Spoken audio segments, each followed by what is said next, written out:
अस्सलाम वालेकुम, मैं हुरैन अहमद शहीद और आप देख रहे हैं मेरा यूट्यूब चैनल।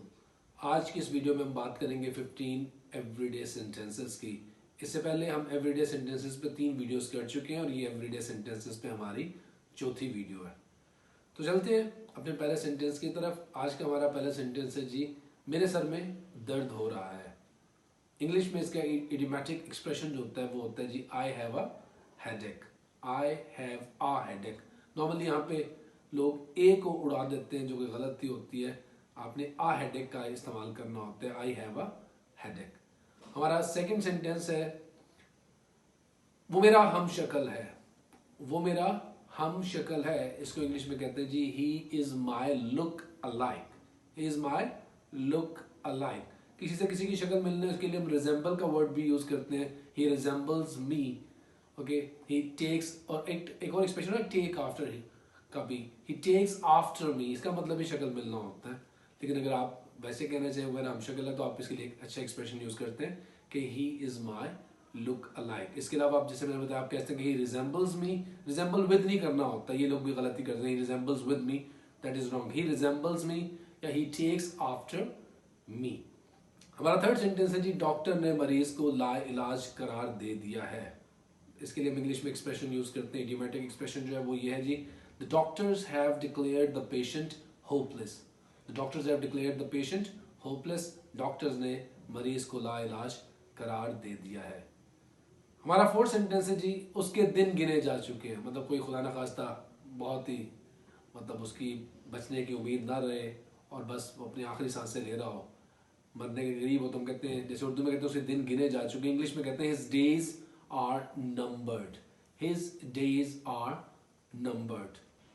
हमारा फिफ्थ सेंटेंस है जी, इस मज़ाहिया मूवी को देखकर मैं हंसे बगैर नहीं रह सकता। अब यहाँ पे आपने एक नया स्ट्रक्चर सीखना होगा। पहले इसकी ट्रांसलेशन करते हैं, आई can not help laughing after watching this movie. इस सेंटेंस में आपने एक स्ट्रक्चर सीखना है, can not help plus present participle. और प्रेजेंट पार्टिसिपल हम देख चुके हैं इससे पहले एक वीडियो में कि प्रेजेंट पार्टिसिपल का मतलब होता है वर्ब की फर्स्ट फॉर्म प्लस आईएनजी। तो कैन नॉट हेल्प के बाद हम हमेशा प्रेजेंट पार्टिसिपल का इस्तेमाल करते हैं ऐसे फिक्रों में, जब आप कहना कि ऐसा किए बगैर मैं नहीं रह सकता, वैसा किए बगैर मैं नहीं रह सकता, ऐसा कोई भी फिक्रा हो। फॉर एग्जाम्पल जैसे ये फिक्रा था कि आई can not help laughing after watching this funny movie, यानी इस फनी मूवी को देखकर मैं हंसे बगैर नहीं रह सकता। ओके, उससे मिलकर मैं उससे बात किए बगैर नहीं रह सकता। तो आप कहेंगे I can not help talking to him after meeting him. उससे मिलने के बाद उससे बात किए बगैर मैं नहीं रह सकता। तो can not help plus present participle. इसके ऐसे ही फिक्रों में हम एक structure can not help, can not, but और आगे फर्स्ट फॉर्म का इस्तेमाल करते हैं। For example I can not but loaf. Help की जगह पे हम बट का यूज करेंगे, फिर फर्स्ट फॉर्म लगेगी, फिर फर्स्ट फॉर्म आईएनजी नहीं लगेगा। I can not but laugh after watching this funny movie. I can not but talk to him after meeting him. मैं उसे मिलकर बात किए बगैर नहीं रह सकता। तो ये एक नया स्ट्रक्चर था, उम्मीद करता हूँ कि आपको इसकी समझ आ गई होगी। हमारा सिक्स सेंटेंस है जी, कम व्हाट में आई विल डू दिस। चाहे जो मर्जी हो जाए, चाहे जो मर्जी हो जाए, मैं ये करके ही रहूंगा, आई will do this. Come what में का स्ट्रक्चर भी आपने सीखना है। कम व्हाट में हम ऐसी सूरत में लगाते हैं जब आपने कहना, जब बहुत पक्का डिटर्मिनेशन आपने शो करना हो कि चाहे कुछ भी हो जाए, चाहे कुछ भी हो जाए, चाहे आसमान गिर जाए, जमीन फट जाए, इस सूरत में जब हम फिक्रा बोलते होते हैं डिटर्मिनेशन को शो करने के लिए, तो एक्सप्रेशन इंग्लिश में जो होता है वो होता है जी, कम व्हाट में। कम व्हाट में आई will do this. I will, अब चूंकि तो फ्यूचर इंडेफिनिट के स्ट्रक्चर में मैंने आपको बताया था कि आई और वी के साथ हम शेल लगाते हैं, लेकिन जब डिटर्मिनेशन की बात होगी तो आई और वी के साथ हम विल लगा देंगे और बाकी सबके साथ शेल लगा देंगे। तो कम व्हाट में आई विल डू दिस, चाहे जो मर्जी हो जाए मैं ये करूंगा या मैं ये करके ही रहूंगा। अच्छा, कम व्हाट में की जगह पे आप नो मैटर व्हाट हैपेंस का भी इस्तेमाल कर सकते हैं। No matter what happens, comma, I will do this. No matter what happens, I will do this. Come what may, I will do this. हमारा सेवन सेंटेंस है जी, on account of his illness, he could not come to the office yesterday.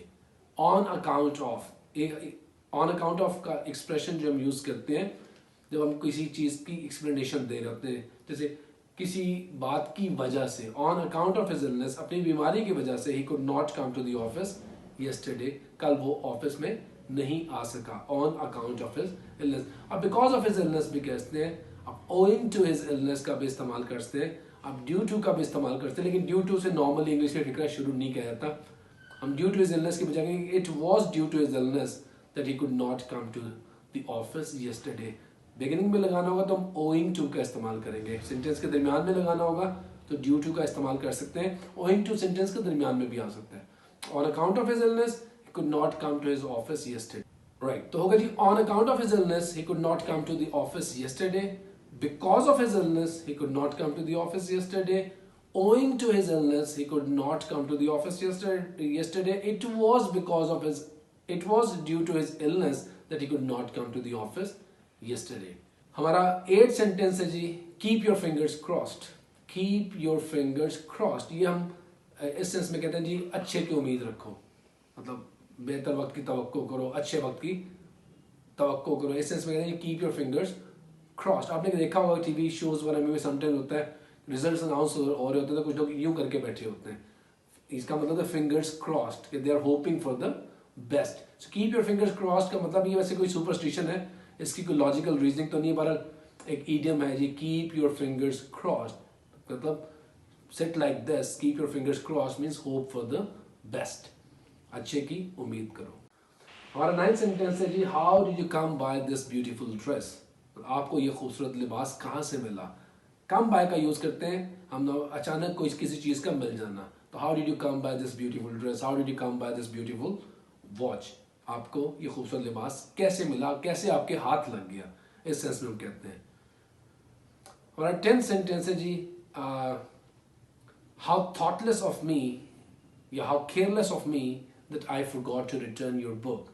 जब आप किसी से apologise करना चाहें, कोई चीज़ आप भूल गए हो, तो अपॉलॉजी के लिए हम नॉर्मली एक्सप्रेशन यूज करते हैं, how thoughtless of me, how careless of me, how thoughtless of me that I forgot to return your book, how careless of me that I forgot to return your book.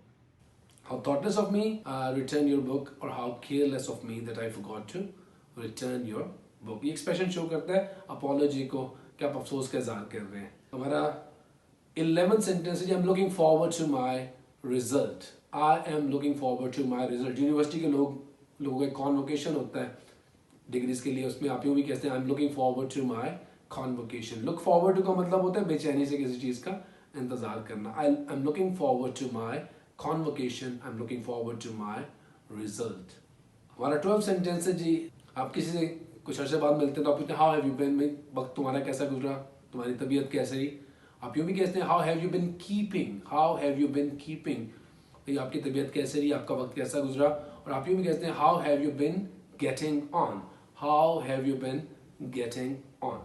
हमारा 13th sentence वो है जी, you had better take rest now, you had better take rest now, आपके लिए बेहतर होगा आप अब आराम करें। अब ये भी एक नया स्ट्रक्चर होगा आपके लिए, had better plus first form of the verb, you had better take rest now, बेहतर होगा आप इस वक्त आराम करें। हैड बेटर का इस्तेमाल हम करते हैं किसी को कोई अच्छी चीज़ बताने के लिए। You had better stop talking now, बेहतर होगा आप बात करना खत्म कर दें। You had better read a book now, बेहतर होगा आप एक किताब पढ़ें। So you had better take rest now, बेहतर होगा आप अब आराम करें।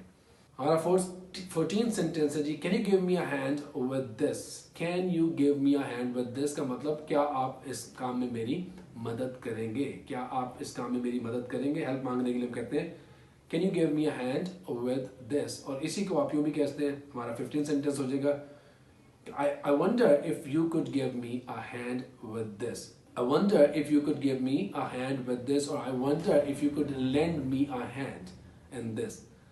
इस बात में आप मेरा हाथ बटा सकते हैं, मतलब ये एक रिक्वेस्ट का पोलाइट अंदाज होता है। I wonder if you could help me with this, I wonder if you could lend a hand to me in this। तो ये था जी आज के हमारे 15 सेंटेंसेस। नेक्स्ट वीडियो में सेंटेंसेस के हवाले से इंशाल्लाह मजीद सेंटेंसेस की पे बात करेंगे।